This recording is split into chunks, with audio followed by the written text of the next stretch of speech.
ಕರ್ನಾಟಕ ರಾಜ್ಯದ ಇಂಧನ ವಲಯವನ್ನು ಯಾವುದೇ ಕಾರಣಕ್ಕೂ ಖಾಸಗಿ ಸಂಸ್ಥೆಗಳ ವಶಕ್ಕೆ ನೀಡುವುದಿಲ್ಲ ಎಂದು ಮುಖ್ಯಮಂತ್ರಿ ಡಿಕೆ ಶಿವಕುಮಾರ್ ಅವರು ಕಟ್ಟುನಿಟ್ಟಾಗಿ ಪ್ರಕಟಿಸಿದ್ದಾರೆ.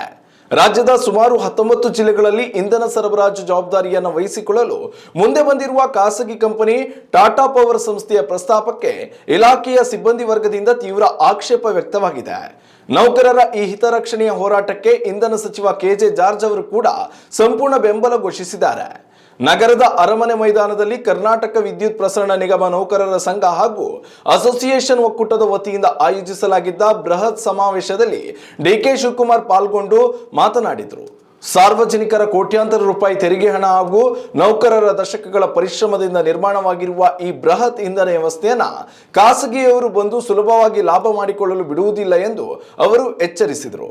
ಟಾಟಾ ಕಂಪನಿಯ ಪ್ರಸ್ತಾಪದ ವಿರುದ್ಧ ಈಗಾಗಲೇ ಎಲ್ಲ ಎಸ್ಕಾಂಗಳ ವತಿಯಿಂದ ಕರ್ನಾಟಕ ವಿದ್ಯುತ್ ನಿಯಂತ್ರಣ ಆಯೋಗದ ಮುಂದೆ ಅಧಿಕೃತ ಆಕ್ಷೇಪಣೆಗಳನ್ನು ದಾಖಲಿಸಲಾಗಿದೆ.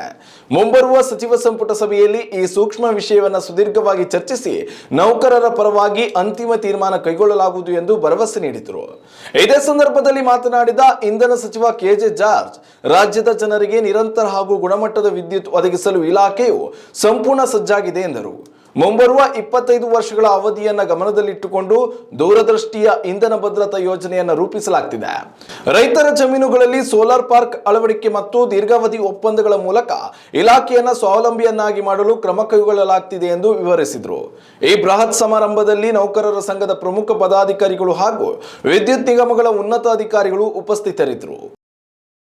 ಉತ್ತಮ ಸಂಸ್ಕಾರಯುತ ಶಿಕ್ಷಣದೊಂದಿಗೆ VSS English medium CBSE school Udupi Muddur. ನರ್ಸರಿಯಿಂದ 10ನೇ ತರಗತಿವರೆಗೆ ಶಿಕ್ಷಣದ ಜೊತೆಗೆ 5ರಿಂದ 10ನೇ ತರಗತಿವರೆಗಿನ ವಿದ್ಯಾರ್ಥಿನಿಯರಿಗೆ ಉತ್ತಮ ಹಾಸ್ಟೆಲ್ ಸೌಲಭ್ಯವೂ ಇದೆ. ನಿಮ್ಮ ಮಕ್ಕಳ ಪ್ರವೇಶಾತಿಗಾಗಿ ಈ ಸಂಖ್ಯೆಗೆ ಕರೆ ಮಾಡಿ.